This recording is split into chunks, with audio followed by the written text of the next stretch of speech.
just pulled some overtime. So Checkers pulled out all the bacon, melted cheese, and 100% beef patty. This is a 7 News special report. Catastrophic collapse. Good morning, everyone. We want to listen in to the governor for the very latest briefing. For sure, and I know there have been more identifications made today, but rest assured that that those folks are going to be working on that pile, and it's not going to stop, and they're going to get answers one way or another. I also have been able to, see the toll.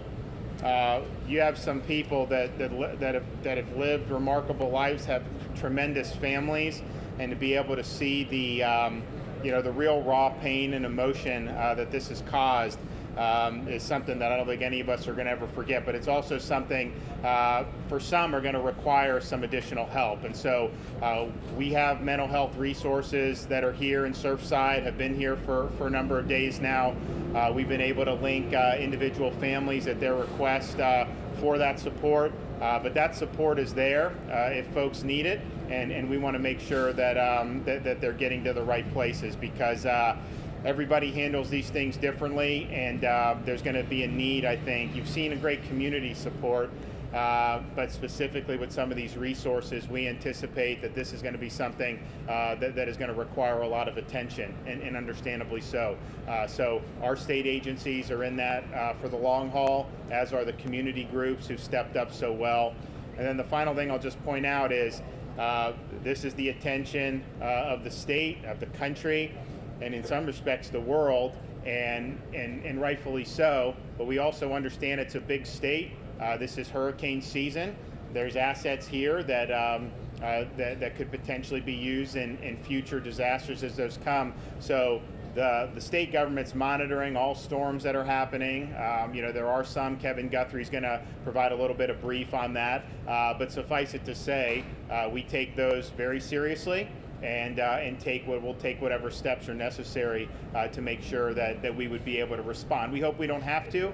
We hope it doesn't come to that. But tis the season, and you got to be ready. So I want to thank our Florida Department of Emergency Management, all their personnel. This is a key mission, one of the most important in the state's history. They also over a year on COVID. And then they've been able to prepare to respond to storms as well, should those storms present themselves for us. So thank you for them. Thank you, Mr. Governor. To provide comments in Spanish, we have Lieutenant Governor Jeanette Nunez. Good afternoon. Buenas tardes. Muchas gracias. El gobernador ha dicho. So as you were hearing Governor Ron DeSantis explain, I know we started as he was speaking, but it seems as if he was responding to the activity out there in the Atlantic. There are storms that our meteorologists are looking at, and of course you wonder, will that be a problem if it does come closer to us? Will that be a problem with this continuing search and rescue mission? So he spoke a little bit about that, and of course we tell you this as that rescue mission continues at this hour. And Alex, he called this one of the most important missions in this state's history. You can't overstate that enough, and that weather will and does play a huge role in this effort, this massive effort that's underway right now and has been for the better part of a week now. These fire rescue officials who are going through this, the Israeli officials going through all of this rubble and debris, doing their best to save lives and to help in any way they can, doing really, really tough work. And as you mentioned, Alex, the weather could play an even bigger role and become a bigger factor as we move into the weekend and next week. And I say that as the systems are still far away. It's not a concern right now, but of course it's never too early to prepare. Now, if you're just joining us right now, the very latest information we have in the Plex is the following. We know that 16 people have been confirmed dead so far. We know that 145 are still missing. Now, something to look ahead to. Yesterday, the mayor of Miami-Dade County was explaining the accounted for number and the unaccounted for number. She was going to clarify that to make sure it was accurate, make sure there were no duplicates. So let's see if she says anything on that right now. Good morning, everyone. Day 7. Our USAR teams have worked through the night, as they have every single night, to make headway through the rubble. And I want to thank them once again for their tremendous effort. The world is watching their bravery, putting themselves in harm's way to find people in the rubble. The weather has continued, unfortunately, inclement, causing definitely some challenges, but they have continued, they have persisted. The operation is moving forward. We pray for their safety on this mission. We've now recovered 4 additional victims. The number of deceased is at 16. 12 next of kin notifications have been completed. That is 4 families still waiting to hear. Please join me in continuing to pray for those who've lost their lives in this unthinkable tragedy, and all of their families who are grieving, and all of those who are still waiting and waiting and waiting for news. As I mentioned, we are conducting an audit of the list of those accounted and unaccounted for over the last few days. Our detectives have been working around the clock to reach every single person who we have been told may be missing by a loved one. We need to verify every report and to remove duplicates wherever possible. Please, this takes some time, and we will continue to update you. As of now, the number of accounted for is 139. The number of unaccounted, 147. And to remind you, we were previously including the number of deceased in the accounted for number, but for clarity moving forward, we're separating that, and so we have deceased, accounted, and unaccounted. As I mentioned yesterday, the process of verifying every names on these lists is very slow and methodical. So we are calling everybody, all family members, and sometimes we receive incomplete reports. We don't have the full information. It's difficult to reach some of the people who've provided reports, and so our detectives are continuing to work and will continue to provide the best possible numbers, the best updates as we get them. So the numbers are fluid and will continue to change. Please, anybody who has information, provide that information to us as soon as possible. It could be about a safe person or a missing person. Please call our hotline, 305-614-1819, 305-614-1819, and the website is miamidade.gov/emergency. We've also continued to expand operations at our Family Assistance Center. My Deputy Incident Commander, Charles Cyril, will give you further details about that next. And we are monitoring 2 systems, storm systems, in an abundance of caution. And Florida Department of Emergency Management Director Kevin Guthrie will give us an update about the storms that we're monitoring. So as we continue our search and rescue efforts 24/7 without stop, we're also taking immediate action to provide answers and accountability. I've been in close contact with our state attorney, Kathy Fernandez-Rundle, and her office will be spearheading. We hope she'll be asking the grand jury to do an investigation into the collapse. And we're also continuing to move forward with our own county audit of those buildings in the recertification process, and we're collaborating with our partners in the cities to support them as they conduct similar audits in their cities. We have 34 cities in Miami-Dade County. As I mentioned yesterday, my team and I are also meeting with subject matter experts on the issues relevant to this investigation. This will be from leaders in our coastal cities, as well as experts from every possible angle. So we are going to get inputs and develop a set of recommendations for changes that need to be made here in the building process at the local level to ensure that this tragedy can never, ever happen again. And we know that our city partners, our state and federal as well, will be doing the same. So I'm grateful, beyond grateful, for this incredible team, for this deployment, and for this community. And we are doing everything humanly possible and then some to get through this tragedy, and we are doing it together. Los equipos de rescate trabajaron toda la noche y han continuado avanzando.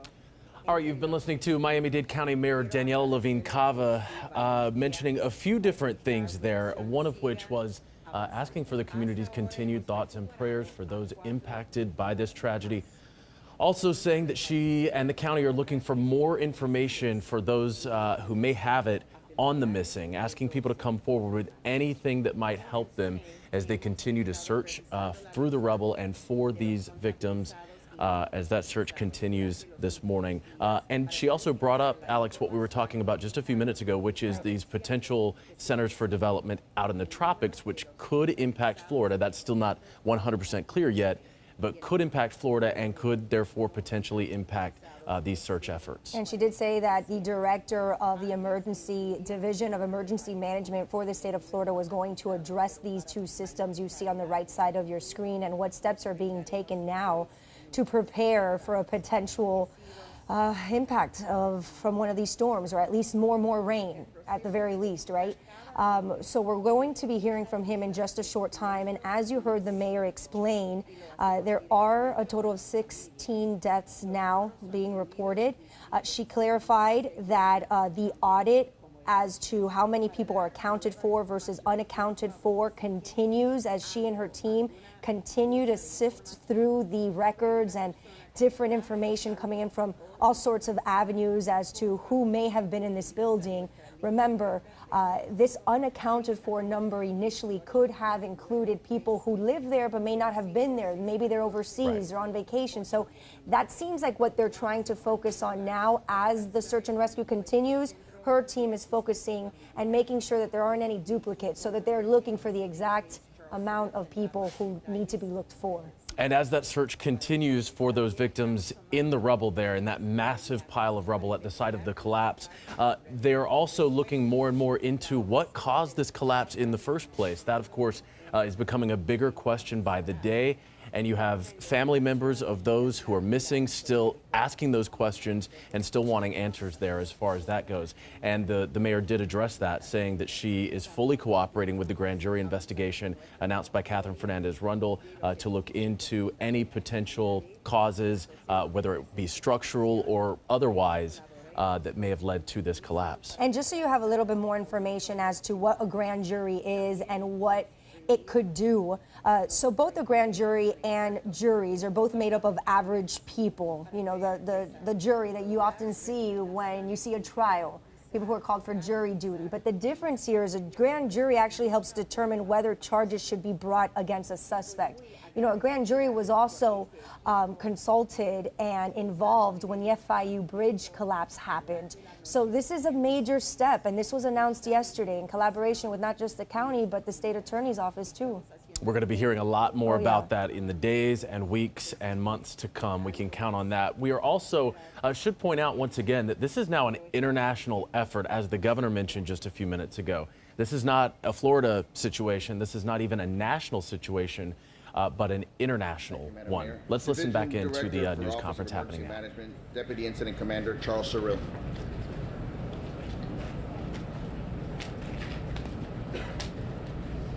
Good morning, everyone. The past nearly 7 days have been an all-hands-on-deck effort led by Miami-Dade County in close collaboration with our federal state partners. I want to provide you with a few updates, beginning with the Family Assistance Center. As of this morning, we now have 26 organizations present at the Family Assistance Center. Together, these organizations, in their first full day, have served 30 families, offering an array of mental health, grief counseling, financial, lodging, travel, and logistical assistance, as well as many other services. I want to thank the 26 organizations who are working with us to provide this support. And I'd also like to thank everyone who has continued to generously support the relief efforts from your contributions that you are making. They are welcomed and greatly received. There have, unfortunately, been some people trying to take advantage with fraudulent GoFundMe accounts. What we can do is to assure that you are properly submitting funds or donating to the appropriate agencies. We express that you go to www.miamidade.gov/emergency. Anyone watching at home can visit this site and choose one of the agencies to support and to donate. You can also sign up there to volunteer, and we stress that it's important to sign up in advance to volunteer. Please do not show up at the site without signing up first. Thank you very much.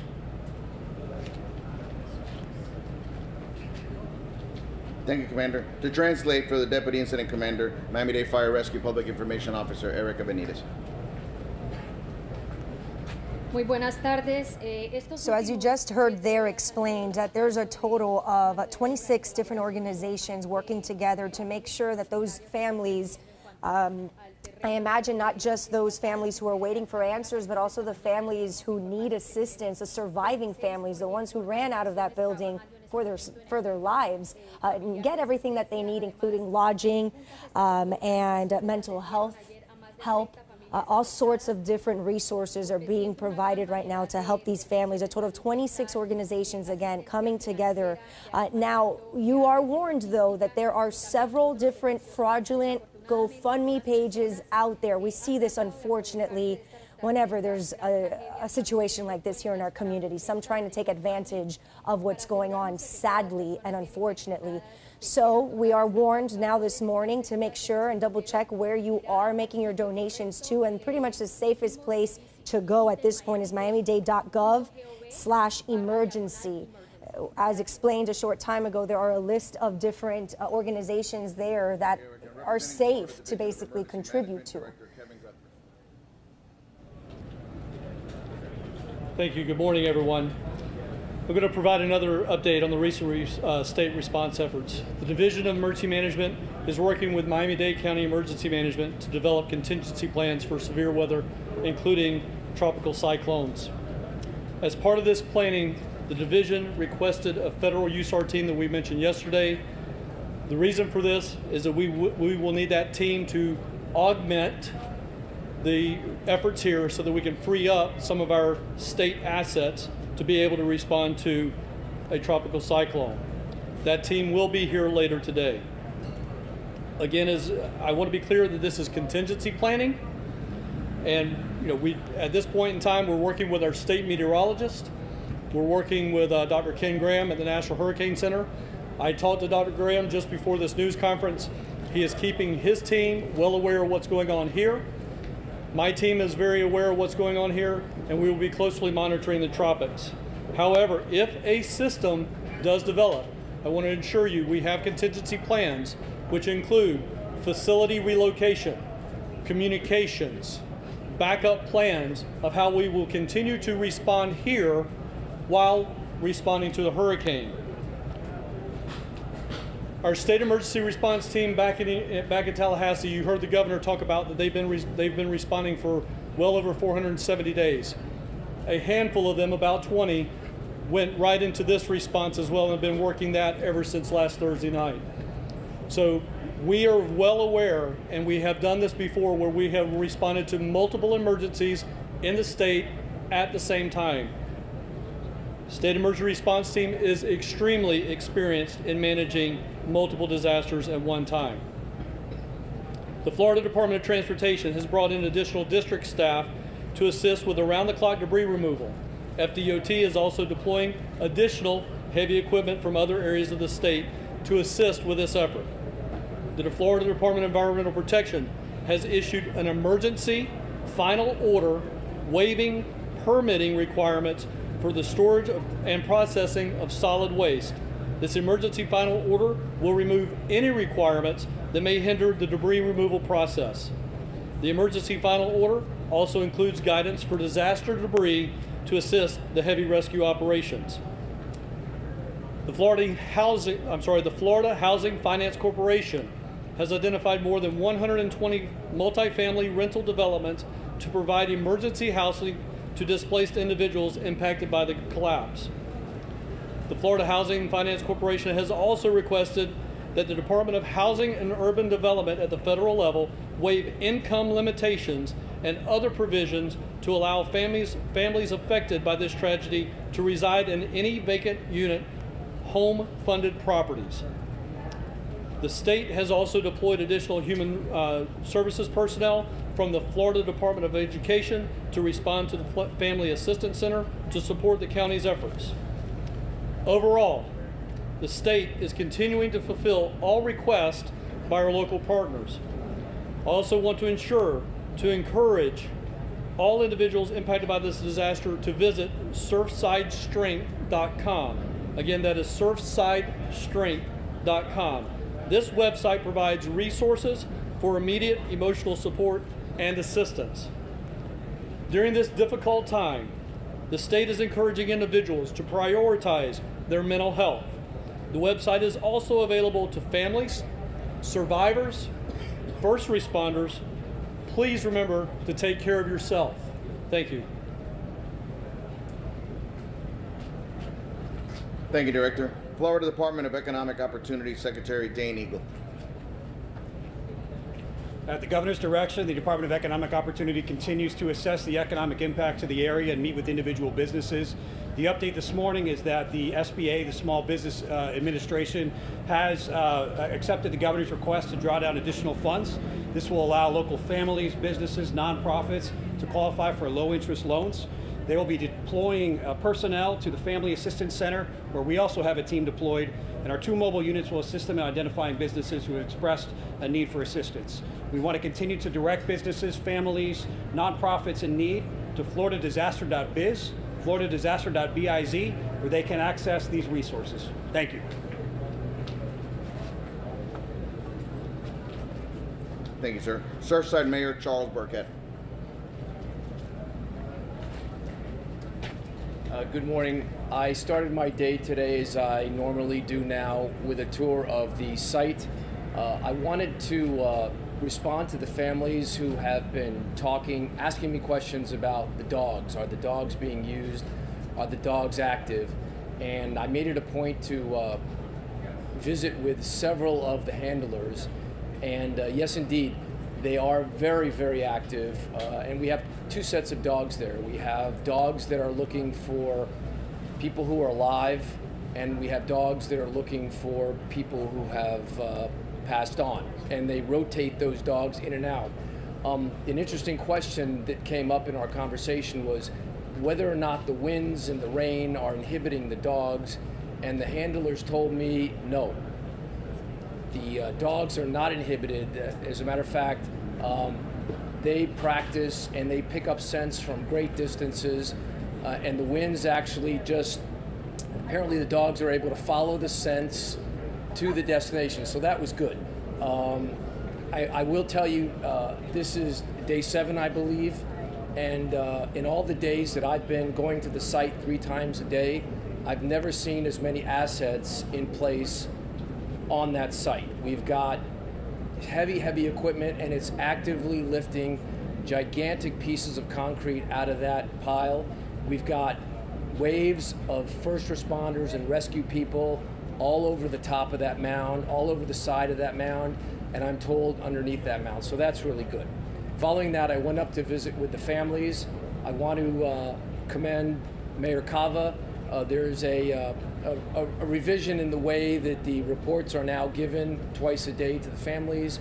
It's very restricted, and it's only families that are getting inside, and I believe that the families do appreciate that, because the questions are coming exclusively from the families. They're getting the answers that they want, so that's very productive. With respect to there's been some talk by the families. They've asked me if the search is going to stop. Are we going to turn this from a rescue to a recovery? And I appreciated the governor's comments just a few minutes ago, where he basically said, we're not leaving anybody behind. This is going to go until we pull everybody out of there. This is our #1 effort, and I very much appreciate that, and I know the families appreciate that, and we'll all keep working to make that happen. Thank you.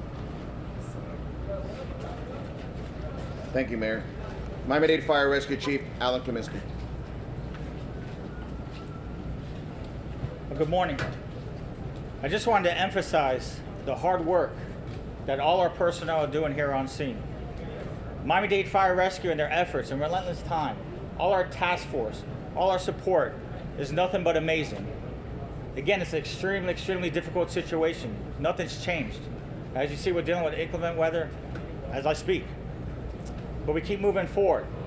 We keep looking for certain signs, specific things as we're checking areas, focusing on our grids, those rescue grids, as I mentioned so many times, the delayering process. Very, very difficult situation. But we're working collaboratively in a group, trying to attain that goal. And that's to save someone's life. It's been tough. I just want to emphasize that. It's been tough. You know, talking to our personnel, the spirits are high.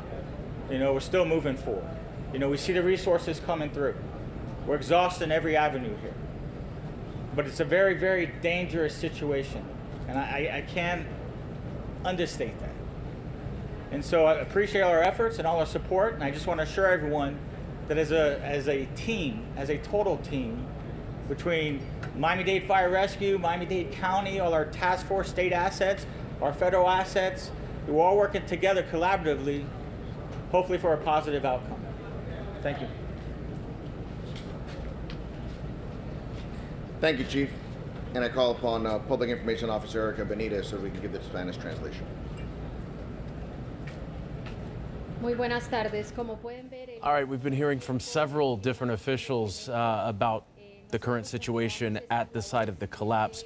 The one you heard from most recently, the chief of Miami-Dade Fire Rescue, pointing out something we've pointed out many times here, which is just how difficult of a situation this is for those rescuers on the ground at the site right now. You saw that video, and Alex, if you watch it, the video you're looking at right now on the right of your screen, it gives you such an idea, and it really paints the picture of what these rescue crews are working through right now, and it is not easy, to say the least.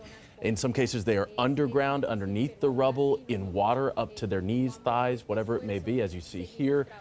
They're dealing with electrical wiring, they're dealing with concrete, they're dealing with several floors of what was a building, a high-rise building just a few days ago, and is now crashed onto the ground, and they're trying to find people like needles in a haystack. It is very difficult work, and as they pointed out here, the weather today, as it has been for so much of the past week, is inclement, not making it any easier for them. It's not only dangerous, it's delicate. He mentioned a grid. So what these officials do is they look at the entire collapse site and they break it up into a grid so that they know what area they're going to focus on and then what area they're going to focus on next. So it's very methodical, very delicate, very sensitive, and it's dangerous, it's hard, it's difficult, and it's going on 24 hours a day. It does not stop. Let's listen in. Let's see who will speak next. Hey, good afternoon, good morning. So the Red Cross, we continue to work tirelessly with our government partners to really ensure a seamless service delivery for the survivors, as well as individuals that find out the news of their loved ones. So I would just encourage any survivor that we have not been able to make contact with, if you are living in the Champlain Towers, to please contact the Red Cross. You can contact us here locally, or if you're happen to be out of the area, please contact us, 1-800-RED-CROSS, and they will get you to us here so that we can ensure that we provide the same level of services that we're providing here locally to you wherever you are. We have the fortune to be supporting roughly 17 to 18 families that are currently still here. And I will tell you, the resilience of those folks is nothing short of amazing. And just like the chief was mentioning about the determination of first responders, that's what keeps us going. When you have these folks that we're serving who we know they're having the worst experience of their lives, are turning around and asking you, what can they do to serve their friends, their families, and even just what can they do to better support the Red Cross? It's nothing short of amazing. So I would just encourage anyone that's out there that we have not been able to make contact with, that was living in the building, to please reach out so that we can make sure that we get you the accesses that you need. Thank you. Thank you, Mr. Logan. And to provide us a Creole translator, Leonel Lerrebor. Thank you. All right, so as this latest briefing wraps up, it seems like the attention is going to stay on the search and rescue mission as it's been, but it's also turning towards keeping an eye out on the tropics. These officials have their eyes and attention on two systems that are working to, they're churning in the tropics and maybe developing into something stronger, something of concern.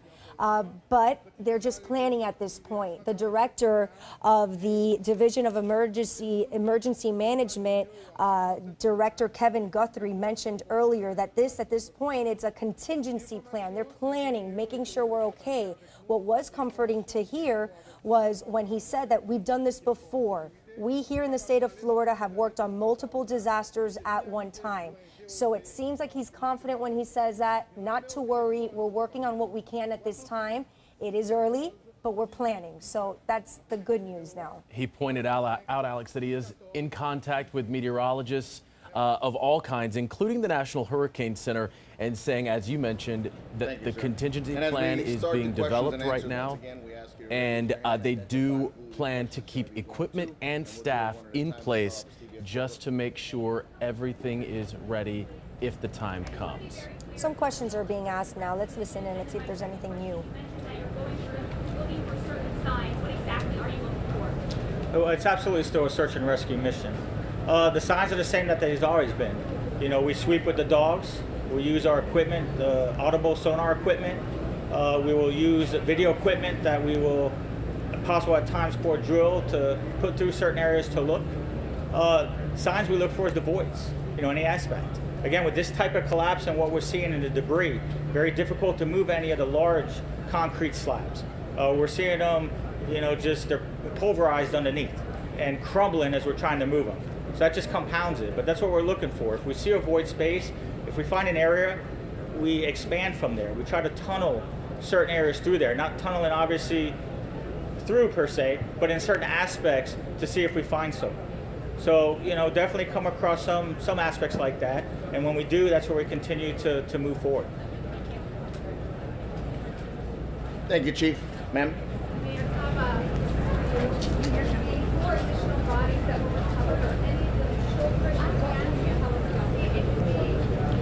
So as you know, our process is to contact the next of kin.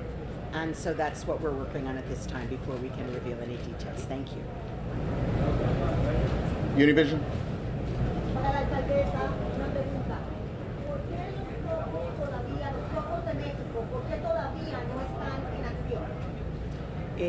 The Topos de Mexico, where's in America? Right here, where they are. Where the Topos Yeah, I'm sorry. I'll say it in Spanish. En inglés y después en español. Okay. Yes, in conversations with the mayor, we have included additional resources to assist. So Topos Mexico team, we made contact with them. They were supposed to be in the morning so that we can be credentialed, go through. Several things we have to evaluate. So as they go through, we have our FEMA incident support team who checks credentials and different aspects as well. Capabilities. Again, this is an extremely dangerous situation. And I know everybody wants to help, but we need to make sure we have the properly trained individuals to do the job that needs to be. But they'll be assisting in different ways in that particular group as much as possible. But that's exactly what you have to evaluate, because they are very experienced people all over the world. Well, that's where they just check the credentials. I mean, I don't know that group. That's what I've been saying from, where we are with our support. We have our state assets. We have our federal assets. And that's the goal in regards to these missions. This is how we deploy our task force units because we know the training. Definitely we'll utilize resources, but if everyone had the opportunity, everybody would be out there. Everybody would be out there. And that's the key. I can't overemphasize the risk that everyone's taking right now. Okay, and we all know why we're doing that. But, and that's just where it's critical. But yes, we are utilizing them to the best that we can. And we are very grateful for everyone's assistance. Oh, Erica, we can answer in Spanish. Estamos muy agradecidos por estos recursos y esta ayuda que quieren brindar. So what you were just hearing was a question asking if the rescue teams from Mexico, were they being used at the site? Because if you remember earlier, we mentioned that there was a rescue team from Mexico, there was a rescue team, or is a rescue team from Israel also here assisting the different Florida task force at the collapse site. The answer the chief gave was that right now they're still going through processing and certification, making sure that they have the proper training and everything needed before entering the site, since this project and since this process is very delicate. So that's something that was being talked about, and let's see if it says something else. Put that in perspective as to where that is in the building, what you're doing there. Well, those sections, the sections I guess you're referring to probably was in the garage section. So those are certain devices that we've put up and how we shore different components. So when we first arrived and on our initial assessment and where we started our search and rescue, those are components where, you know, we made entry. You know, we went into that very difficult situation, you know, seeing if we had any location, any positive outcome. So that would be, I'm assuming, what you're speaking with, what you saw. Thank you, Chief. Last question over here. Yeah, for the logistics of the president's visit, if you can talk about the challenges, I mean, the weather, I mean, how's that going to affect everything as far as people getting in and out of not only this area, but just the SNR people as well? We're very grateful that the president is coming. He's been showing support for this community since the beginning, and we assure you that we have plans in place with the Secret Service and our federal partners that this operation will continue. I mean, we have been resilient. We've had several challenges from weather, sorrow, pain, and I think that the president coming will bring some unity here for our community, support like our governor, our mayor, all of us together, and it's a great message for the family, and we're going to get it done. That's not going to be a problem. En español, en español. Sí. Estamos muy orgullosos que el presidente viene. All right, so you heard a little there about the president's planned visit for tomorrow, along with the First Lady. They will be at the site of the collapse. We also want to point out something encouraging that we heard here a little earlier. It came from the mayor of Surfside. He pointed out more assets than ever are in place right now at the site, and also that they will not be leaving anyone behind. Those were his words, and he said they are not switching at this point from a rescue mission to a recovery mission, something very important to point out there. And something that was pointed out even earlier in the week, we were told that this is the biggest deployment in Florida history that's not a hurricane. The last time so many different task forces and so many different personnel were responding to one disaster was actually Hurricane Michael back in 2018. And it's interesting because the attention is now being focused on the tropics and the activity going on there in the tropics. And for that, we want to turn over now to meteorologist Vivian Gonzalez. And Viv, is this coming this way? Is it way too far out to even know? It's never too early, though, to prepare, which is what our officials are doing right now. 100%. Hurricane season starts June 1st, so we should always have a plan and be ready for whatever Mother Nature sends our way. We actually have a lot of tropical moisture over us, and that's been responsible for the rains that we've been getting in recent days. And right now around Broward County, we are seeing a lot of heavy rain. You see the rain on the red on the screen.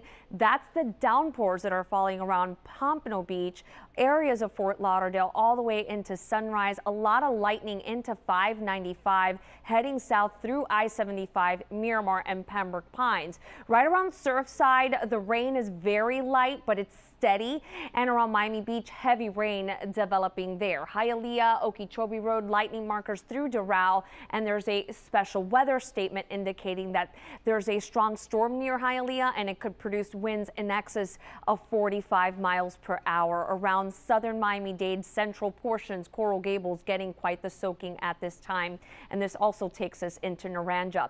So let's get straight to the tropics, because the big question is, what can we expect out of these two areas that we are closely monitoring? The first one right around the Lesser Antilles has a low potential in developing. The one behind that one has a high chance, and you can see that there's some sort of spin. It's trying to get better organized, and the first one has a low chance to develop in this shaded area in yellow, and then the one behind that, high chance of up to an 80% anywhere in this shaded area in red, and conditions are more favorable for this one to become the season's next depression or storm. What are the models saying can happen? Right now, we don't have a good starting point because they're trying to get better organized. So this is just letting us know what type of solution we could see down the road. So they both take a west to west-northwest track, and then eventually you see the uncertainty. They can be as far east as the Bahamas and as far west as even the Gulf of Mexico. But what we do know is that we're going to be following the rains. Just how organized they will be, that is still unknown. And I'll be back with a whole lot more in a couple of minutes.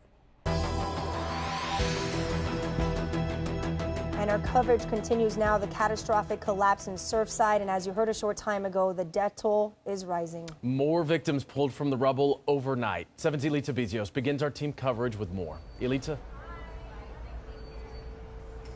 Well, many leaders here speaking, the governor, the mayor, the fire chief. Yes, the death toll has increased. Let's first go to the mayor for that update. Take a listen. We've now recovered 4 additional victims. The number of deceased is at 16. 12 next of kin notifications have been completed. That is 4 families still waiting to hear. Please join me in continuing to pray for those who've lost their lives in this unthinkable tragedy, and all of their families who are grieving, and all of those who are still waiting and waiting and waiting for news. And we do pray along with the mayor for these families. You know, despite these new numbers that we don't like reporting, this is still very much so a search and rescue operation. The grueling search and rescue mission forging on at the Champlain Towers South in Surfside, as crews continue to work around the clock, on their knees and with heavy equipment looking for life. Wednesday morning, the Israeli National Rescue Unit commander with this update. We found people. Unfortunately, they are not alive. We found some more tunnels, and we scrolled at night in those tunnels.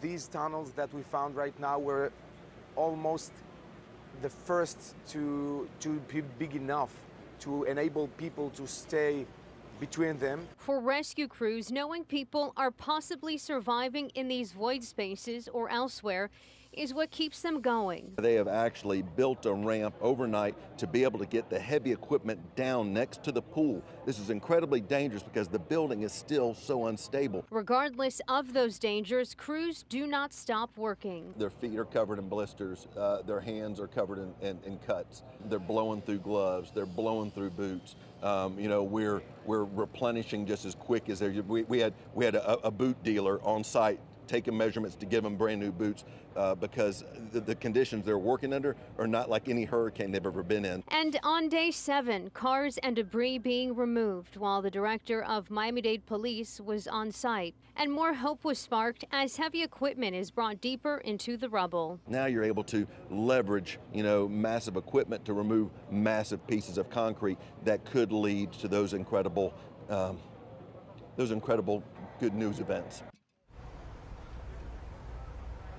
And we await those incredible good news events. We pray and we hope for those. And you know, the other thing that a state fire marshal was telling me is that these rescue crews, while they don't have any cell phones with them, obviously while they're doing their work, their families check in with them and they report really what they see on air, whether it's the news or friends that they've talked to, and it really gives them a boost to know that we are all proud of them. So I would like to say we are all proud of you. We continue to support you, and thank you for what you are doing as these search and rescue efforts continue. For now, we are live in Surfside. Elita Bizios, 7 News. All right, from Elita and the search now to Alex Browning and the victims, among them a police chief's mother.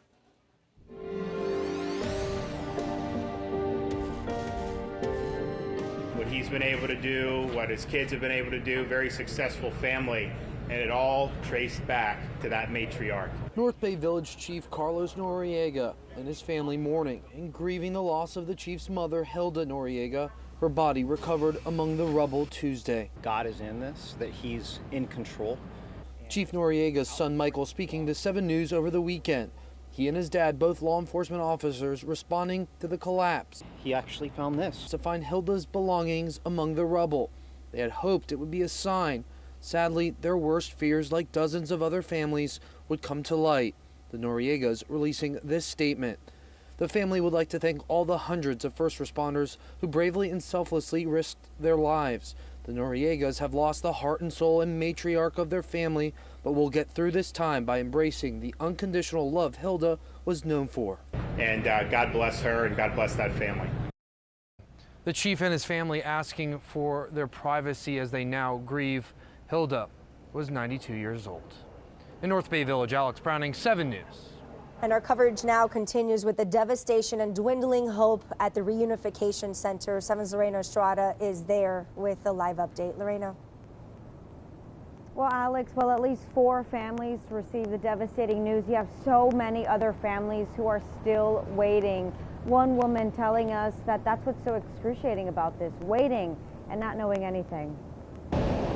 Family and friends waking up in Surfside to another day filled with profound pain.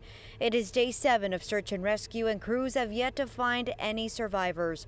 Only the grim news that more victims have been found, more than 140 still unaccounted for. It's been hard. Magali Ramsey's mother was in the building and is among the missing. This is a horrible situation for anybody, but worse is not knowing anything. Near the site, a tennis center transformed into a command center for first responders.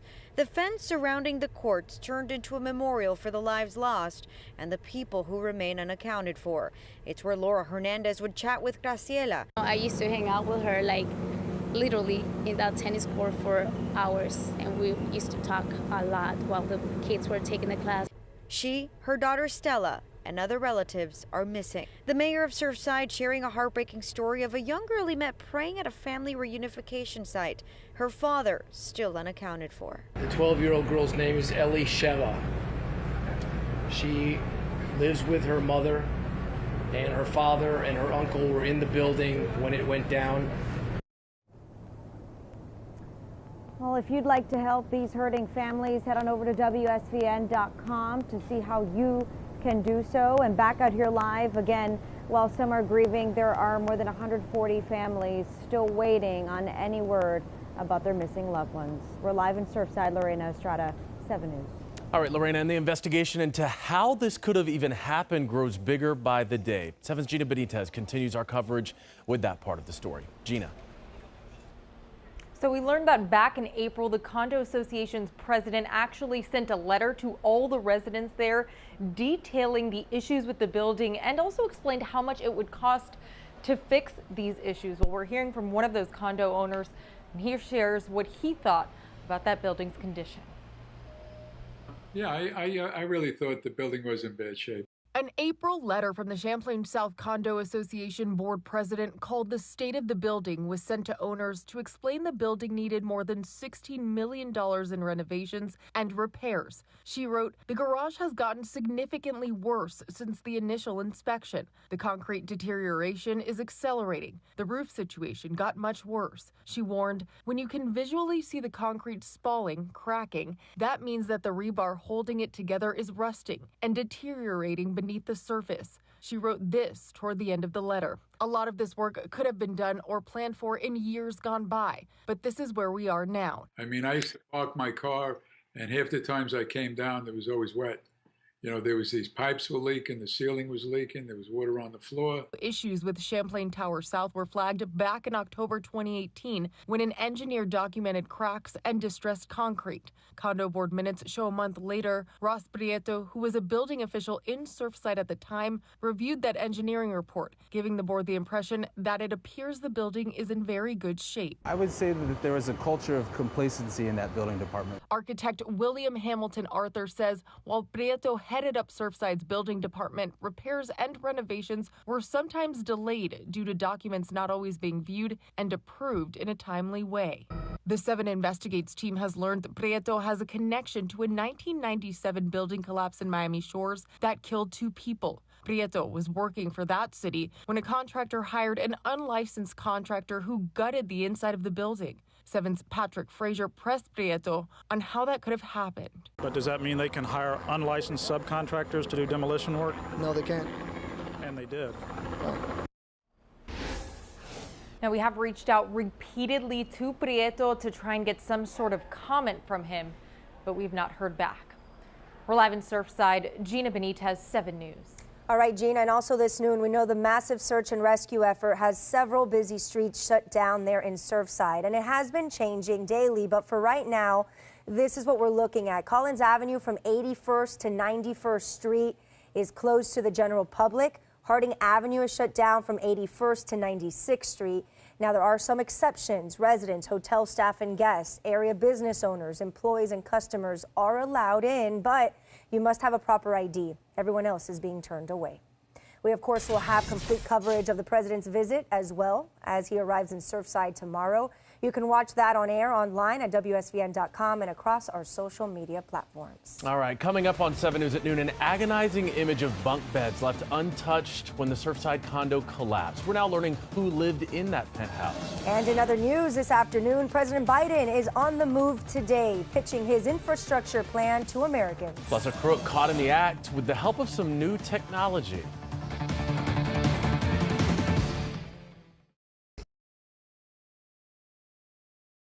Was your home or business insurance claim denied or underpaid? If your insurance company is denying the financial recovery you deserve, the Morgan Law Group can help advocate your rights. Don't face the insurance process alone. Get a team of experienced attorneys on your side. Call or visit policyadvocate.com today. If you have a passion for media, either on camera or behind the scenes, Miami Media School can change your life in just 8 short months. You can get paid to create. Miami Media School at 305-728-1120. El Dorado Furniture's 4th of July sale has great offers for your home. Save hundreds of dollars and finance for up to 60 months. Don't miss the sale going on now online and at all El Dorado Furniture showrooms. Storm coordinates are always just a phone call away. The 7 Tropic Watch hotline, your 24/7 source to help you track the tropics. Stay connected to 7. Sponsored by New South Window Solutions. Visit newsouthwindow.com. Loctite Impact Windows and Doors. Protect your home with our state-of-the-art Impact windows. And now save big. Windows as low as $9 per window per month installed. Call now 954-500-LOCK or visit LoctiteImpact.com. Burn accidents are more common in the summer. To prevent burn injuries in children around fire pits, barbecues, grills, and fireworks, keep them away. So if you're using a barbecue, children have to be supervised 100% of the time and at least 3 feet away from the grill. And remember that even hours after the grill is turned off, it can still be hot. Fireworks and children do not mix. Do not let a child handle a firework. Find more summer safety tips at jdch.com/safety. Send fresh. Send yummy. Send joy. Send your family and friends an irresistible gift from Edible. Call or visit a location today. Cohen & Cohen, we put you.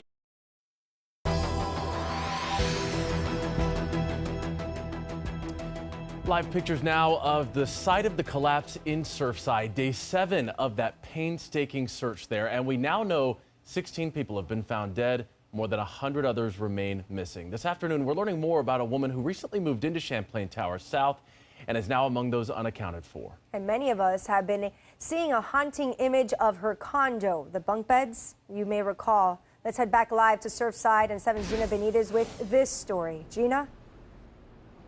Yeah, you've probably seen that haunting image. It's actually on the other side of the building. Those bunk beds are still hanging off the side.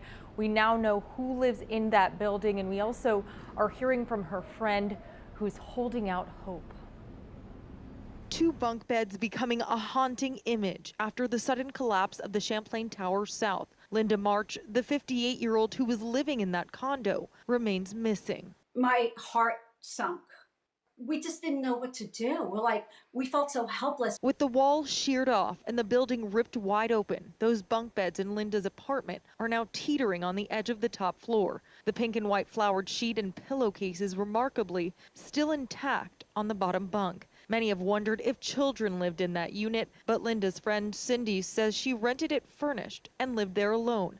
When Cindy saw the building collapse on the news, she quickly called her friend, but got no answer. Then she sent this text asking her friend to make contact. It's your address, and I'm worried now. Every time I look at that picture, we try to look up diagrams and, floor plans. And what if she was in this room? What if she was in another room? There's a possibility if she slept on the couch in the living room. We were just all praying that, maybe just by the luck of God that she is in another room, that she somehow is somewhere else and not where those, the shaved off part of the building is. Cindy has known Linda for nearly 40 years and refuses to give up hope. One thing we know about Linda is she's strong.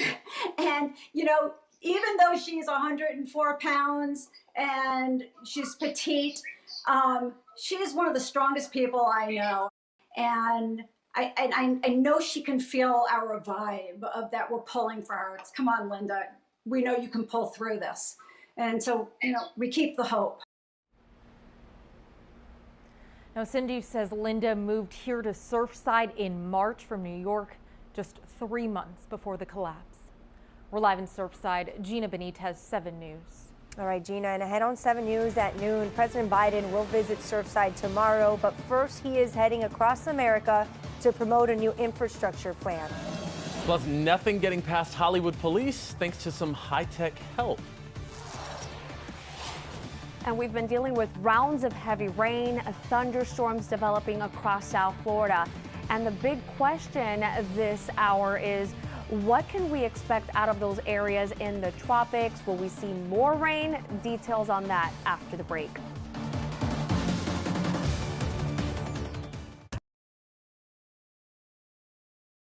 Are foot problems holding you back from doing things you enjoy? Perhaps you are in pain the moment you step out of bed. Plantar fasciitis, heel spurs, even back and knee pain can all be foot related, and all are very painful. The good news is our custom-made arch supports really do work. The sensational feet process is simple. Set your appointment by phone or online. We'll take a computerized image of your feet, custom fit you with arch supports that will improve your posture. You'll get to try them before you buy them. Then you'll start your new pain-free life. Sensational Feet is a game changer. My pain was gone, and I couldn't believe it. We've been fixing foot pain for decades. Don't wait, end your foot pain now. Call or visit Sensational Feet today. Now in 3 convenient locations, Davie, Juneau, and Delray Beach. For a limited time, schedule your free evaluation by appointment only. Call now. Do you have ugly concrete floors? Make them beautiful with 24hourfloor.com. 4 times stronger than epoxy, guaranteed to last a lifetime. Upgrade your garage, pool deck, patio, or driveway in just 1 day. Don't settle. Do it once and do it right. Especially if your epoxy or your paint is failing, 24hourfloor.com is your solution. No more dirty, oily, ugly concrete floors. Call 24hourfloor.com now and ask us how to save up to $500.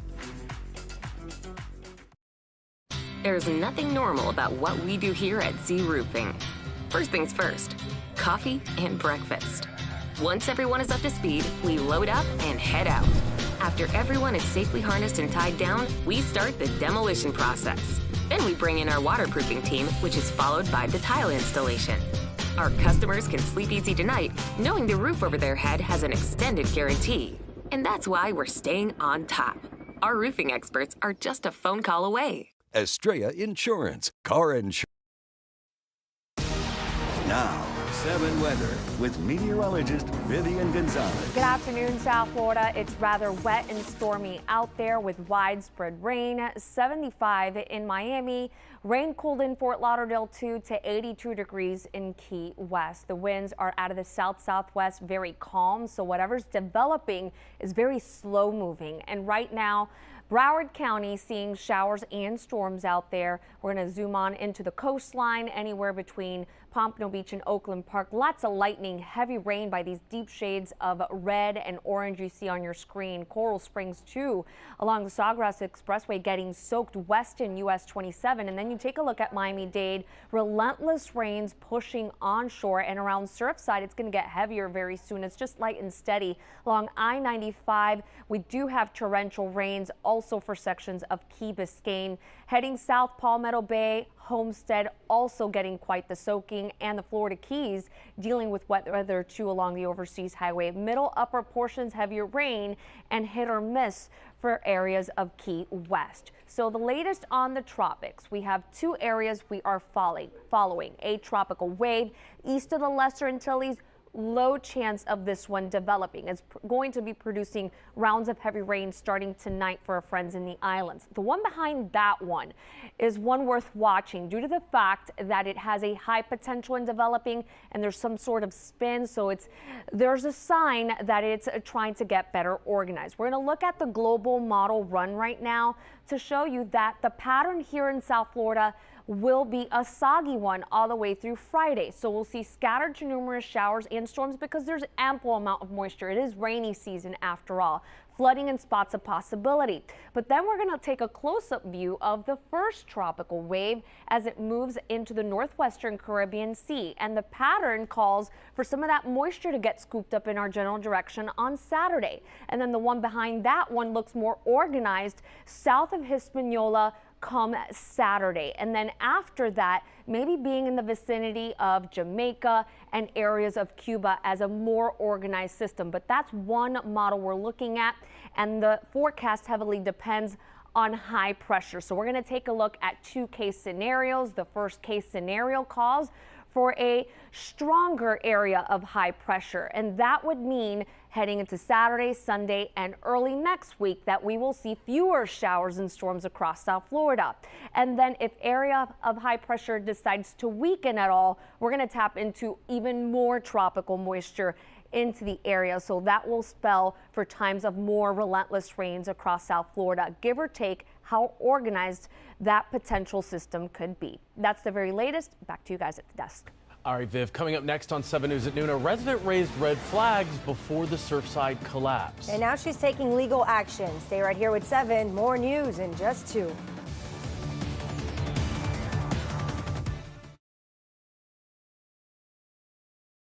I did it. I also did it. I did it for my patients and for my coworkers. We did it too. Yo también me vacuné. We've seen what COVID can do firsthand. That's why we did it. If we want to beat COVID-19, we all need to get vaccinated. Because we're all in this together. So please, everybody, get vaccinated. Come on, let's do it. Let's do it together.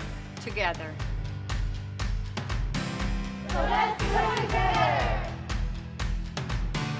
Need a break from car payments? During Al's Paycation at Al Hendrickson Toyota, you'll make no payments until 2022. Plus, start your getaway with up to $5,000 over Kelley Blue Book trade-in value. Then choose from 0 down payment, or we'll double your down payment up to $10,000 total down. Pack your bags and enjoy Al's Paycation today. Shop online as easy as 1, 2, 3. Al Hendrickson Toyota. It's all about you. Call now at 954-545-6528. Independence Day is almost here, and JM Lexus has a lot to celebrate, starting with freedom from dealer fees. We're the only Lexus dealer in South Florida with no dealer fee. Other dealers charge up to $1,400. There's only one point of contact and one upfront price, the best price. Plus, we're a J.D. Power Dealer of Excellence for 2021 with an A+ rating from the Better Business Bureau and a nearly perfect Google rating with over 10,000 customer reviews. Come celebrate the best price on a new Lexus with us. When you think Lexus, think JM Lexus. Miami-Dade County, under the leadership of Mayor Daniela Levine Cava, is moving swiftly to expand COVID-19 vaccine distribution to protect our community and move our economy forward. Vaccine supplies are currently extremely limited, and as the state provides more vaccines to the county, we are working hard to distribute them as fast as possible. Register for vaccine updates and get more information at miamidade.gov/vaccine. Get vaccinated, Miami-Dade County. It's our best shot for a strong, healthy community. Cohen and Cohen, we put you Now at noon, some high-tech help quickly getting police to what they say was a crime in progress. A suspected car crook caught and cuffed thanks to a view from above. 7's Brandon Byer has this story for us from Hollywood. Hollywood police take 25-year-old Elisha Marcus into custody. He's accused of trying to break into cars on the beach Tuesday morning, and they caught him, they say, thanks to some high-tech equipment. Cops in Hollywood have nearly 24 cameras throughout the city to help prevent crime and catch criminals. Back at police headquarters, they can watch those cameras in real time. It's called the Fusion Center. Observing and monitoring the beach and the beach area, the streets, the side streets, all the parked vehicles. Break-ins are common on the beach in the summer, so they've been watching closely. That's when an officer noticed someone pull up to a car and try to break in. They immediately put it on the radio, and the area was flooded with police. Marcus must have seen them, because just as they were showing up, he took off and almost immediately wrecked his car. But there was no pursuit. I believe maybe he observed a lot of officers in the area and crashed into something. Police think he's probably responsible for more break-ins in the area, and now he's in custody thanks to some sophisticated equipment. Mark is now facing charges for burglary. Cops say it's a good reminder to not leave valuables inside your car. In Hollywood, Brandon Byer, 7 News. And the Fort Lauderdale Police Department will soon have a new top cop. Former Pittsburgh Police Department Assistant Chief Larry Sir Otto has been tapped for the job. He's a 23-year veteran who helped implement strategies to reduce and solve violent crimes. He is expected to join the ranks in mid-August. Before coming to South Florida, President Biden making another stop, pitching his $1 trillion infrastructure plan to the public. It's a big deal. President Biden hitting the road. This is a generational investment. Generational investment to modernize our infrastructure. The commander-in-chief in Wisconsin touting what would be the largest infrastructure package in decades. This is a blue-collar blueprint to rebuild America. The president now focusing on selling the policy and bipartisanship nationwide. This deal isn't just the sum of its parts. It's a signal to ourselves and to the world that American democracy can come through and deliver for all our people.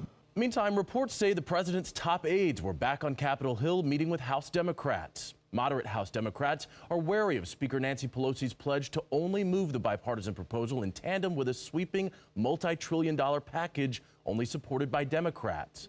Still, House Democrats pressing forward on the dual-track plan, hoping the policy, not the politics, will win the day. There are not many Democrats who will want to vote against child care, early childhood education, extended child tax credit, climate change, jobs. This is the first time President Biden pitched the bill to the American public since threatening not to sign the agreement. He has since walked back those remarks. Lawmakers set to vote on the launch of an investigation into the January 6th attack on the Capitol. The House is expected to approve a 13-member select committee to probe the attack. It comes after Senate Republicans blocked the creation of a bipartisan panel to investigate the attack last month. In a memo, House Republicans were urged to vote against the resolution, citing a partisan agenda. Also on 7, an historic heat wave turning deadly. Yeah, health officials in Washington and in Oregon say at least 6 people have died of heat-related illnesses. Triple-digit temperatures causing roads to crack and even crumble. Things are even more dire in Canada right now. Officials there say that heat is to blame for at least 223 deaths. You're watching 7 News at noon. We'll be right back.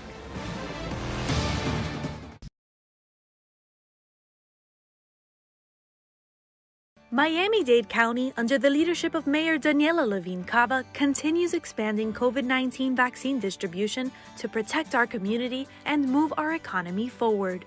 Do your part by getting vaccinated. The process is simple. It was very well done. I felt very comfortable. It's a smooth operation. Before you know it, I had my vaccine. It's our best shot for a strong, healthy community. Register for vaccine updates and get more information at miamidade.gov/vaccine. Want to feel like you're in Jamaica? Come to the Dutch Pot Jamaican restaurant. Real food, real good, real Jamaican vibes. Try one of our all-day, everyday specials. Barbecue, fried, curry, or brown stew chicken, only $5.70. And get all these flavors at our newest drive-thru location in Miami Gardens, 19695 Northwest 2nd Avenue. Order today from one of our 9 locations, many with a convenient drive-thru. Stop by the Dutch Pot Jamaican restaurant today. Sometimes the only thing standing between you and the life you've always wanted is a single day. In a day, you can laugh out loud and rediscover your confidence. In a day, you can treat yourself and enjoy life's simple pleasures. You can share your smile with the world again at In a Day Smile Studio with dental implants designed specifically for your treatment needs. Handmade from fracture-resistant porcelain, these implants offer the highest quality at an affordable cost. Don't wait another day to change your life. Like so many people, I was hesitant to get dental implants. But once I saw the beautiful work Dr. Barak did with my smile, I knew it was the best decision I had ever made. And now I can't stop smiling. Their team knew exactly what I needed and set me on the right course. I have the smile I've always dreamed of, and it only took a day. You will not find a more caring and talented group of professionals than the team at Smile Studio. I'm Anthony Lamacchia from Lamacchia Realty. When you list with Lamacchia Realty, everyone will know your home is for sale. Call 855-510-SOLD or visit LamacchiaFlorida.com. That's LamacchiaFlorida.com.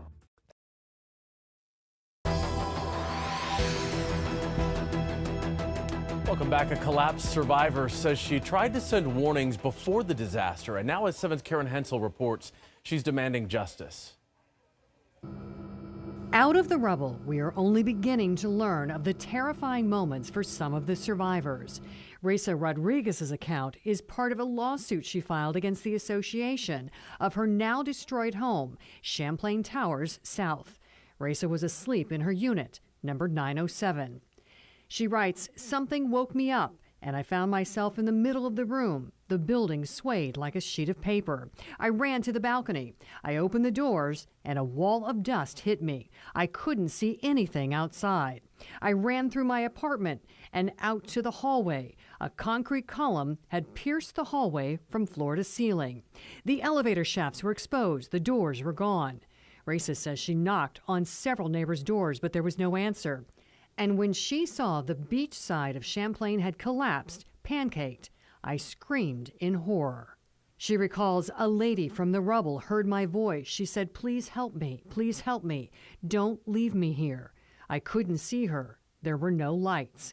She kept calling neighbors who were telling her how bad it was. Suddenly, my brother Fred called. He kept repeating, "Get out of there, get out." Reza Rodriguez did get out, along with neighbors, including Ada, a woman in her 80s dependent on a walker, down a stairwell. They made it down the stairs to the first floor exit, and she says the door was blocked by rubble. She went down one more floor to the parking garage. It was dark, and I could hear water flooding into the garage. I knew being electrocuted was a possibility. So they went back up to the second floor, knocked on more doors, and saw a neighbor's door open. She wrote, "I knew that exiting through the balcony was our best bet. We tried to open the sliding glass doors. It wouldn't open. We were rattled and couldn't maneuver the locks. They finally got the door open and were rescued by firefighters from the balcony." Reza Rodriguez's attorney says the condo association should have listened to her concerns much sooner. Reza Rodriguez has been raising these red flags for months. She's been taking pictures of her garage. She's been taking pictures of the cement falling, of water dripping on her car. And it seems like all of this just led on deaf ears. Nobody seemed to take any of this seriously, unfortunately. The lawsuit says Reza and her neighbors were 4 of the more fortunate of this collapse. A lawsuit that is among 3 that have been filed since the collapse, with more likely to come. In Surfside, Karen Hensel, 7 News.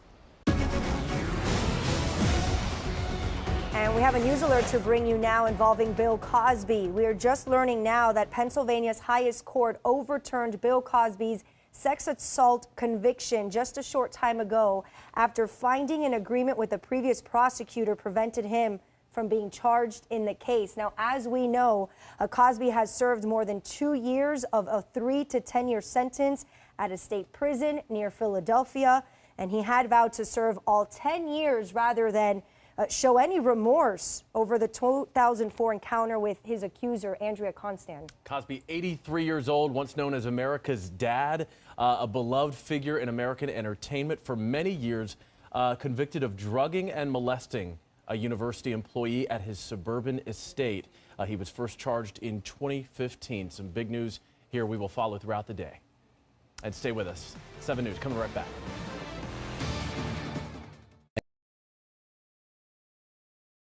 Getting involved to fight cancer has never been easier. You just need to have a phone. That's right. Dolphins Challenge Cancer has created a special opportunity to donate via text message or online right now. Text DCC10 to 20222 to make a $10 donation, or text DCC50 to 20222 to make a $50 donation.